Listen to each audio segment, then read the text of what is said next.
kind of value does his versatility give you in whatever the decision is going to be this week? It's really, really valuable. And when you have an experienced guy that can play all three positions, it not only gives you flexibility how to start the game, but within the game, more flexibility. That's hard because it's not like the positions are identical in any way. So, but he's a bright football player and he's an experienced football player. So we're fortunate. Is there anything about his skill set? I don't ask this thing that I think he's played poorly at middle linebacker, but is there anything about his skill set that makes him a better outside linebacker, more suited to that position than in the middle? I think he's suited for all three. I mean, you might say, well, he's not the biggest guy, so maybe you get him right out of the dead middle of the defense, but he's found a way. He's a very resourceful guy. He found a way when he was playing Mike to get his job done without, being 250 pounds. How would you assess the way the linebackers did play last weekend? I thought we played good, solid football. We have a long way to go to be what we envision ourselves being, but I thought for some guys who haven't played a ton to step in and do that was important. Now, moving forward, we have to make improvement this week, and not only at linebacker but every position. Do you have an idea of what the lineup's going to be, or I'm not expecting you to share it with us necessarily. Well, you could. No, we have different scenarios based on the health of our guys, and that's not an easy thing to do. Certainly, you don't expose it because it can give the other team a competitive advantage, but you have to juggle the deal. But it's hard because you can only practice so many reps, and you have to really distribute those reps. And I thought Coach Davis did a good job of doing that. In terms of making those decisions, how tough does the development of Tough Borland and Malik Harrison make it to keep those guys off the field? Well, again, you have good players, so you're going to make sure that they all get to play. How we do that, that's, first of all, are they able? And then if they are, from a health standpoint, then you have to figure out how to do that, whether it's different packages or different configurations. Tough seems like that traditional Ohio State middle linebacker. Is that a fair assessment, just that kind of downhill, run-stopping middle linebacker? Is that kind of his game, Greg? Yeah, but he's a better pass defender than you would think. He's really a solid football player. He understands what we're doing on our defense and works extremely hard in his preparation. So, yeah, I think that's what a Mike linebacker, a really solid Mike linebacker, really prepares. Because as far as the front seven goes, that Mike linebacker is the quarterback of the defense. Is Damon Arnett okay? Is he practicing yet? He's doing stuff. I don't know. It's up to the doctors what he can and can't do, but he's doing stuff. So hopefully. Denzel Ward. To me, it looks like he's playing at a very, very high level. Is that accurate? I mean, how would you describe the way he's been this year? I think he is. I think you're right.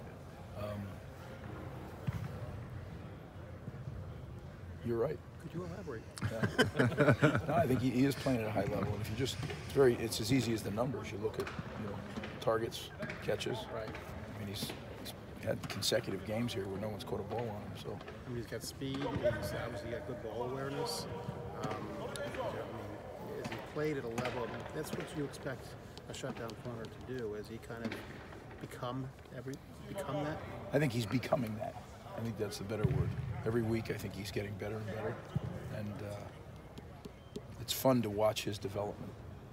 Greg, just for clarity, Booker and Baker, they're both back this week. They're both going to play this week, or that's not my spot to say. That's okay. Urban's in the docs. But they are practicing. Again, that's Urban in the docs. You asked okay. that. We don't get a chance to talk to the doctors, but okay. Yeah, I figured that. Neither do I. Going back to Arnett, him and Sheffield last week, Sheffield was champ, Arnett with 2 takeaways. Do you feel like the way they've been improving, is it confidence or is it something you think they're doing technique-wise that they're playing their best football at the moment? Both. I think they go hand in hand there. As you get better at your technique and better at your understanding of schematically what they're asked to do, then I think your confidence grows. And you're only a product of your experience. So as your experiences get better, your confidence rises. And that's what I think you see happening with those guys.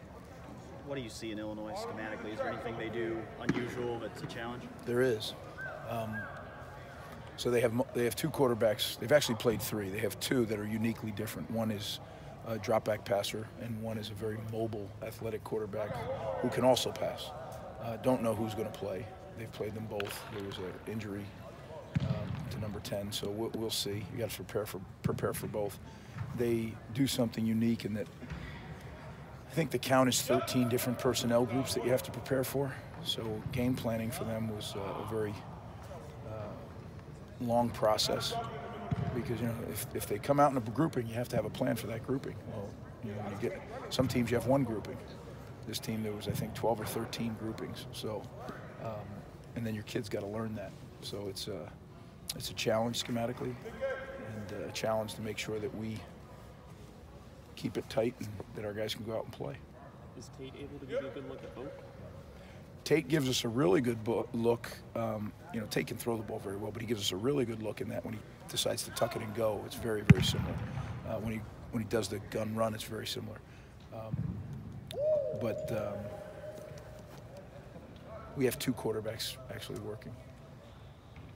You have quite a few seniors on this defense. I know you're really focused on football, but with it being senior day this week, do you spend any more time just kind of recognizing those guys for what they've done? I've never been that guy. There's plenty of time when the season's over and you get to hang with them.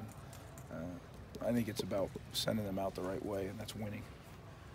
That's the memory they want. Not talking to me about their career. Their career's not done. We got a lot of football to play. And that's where my focus and theirs is too. But certainly we give respect to them on that day. The one neat thing that comes up in a week or so is that senior tackle, something that I got to experience the first time last year. That to me is an unbelievable tradition. After what happened at Iowa, to play the way you did against Michigan State, was there one thing you can put your finger on that, okay, we just did this so much better? No. When you have such a drastic change, there's more than one thing. Yeah. Last question. Thanks, guys. Thanks, Appreciate Greg. you.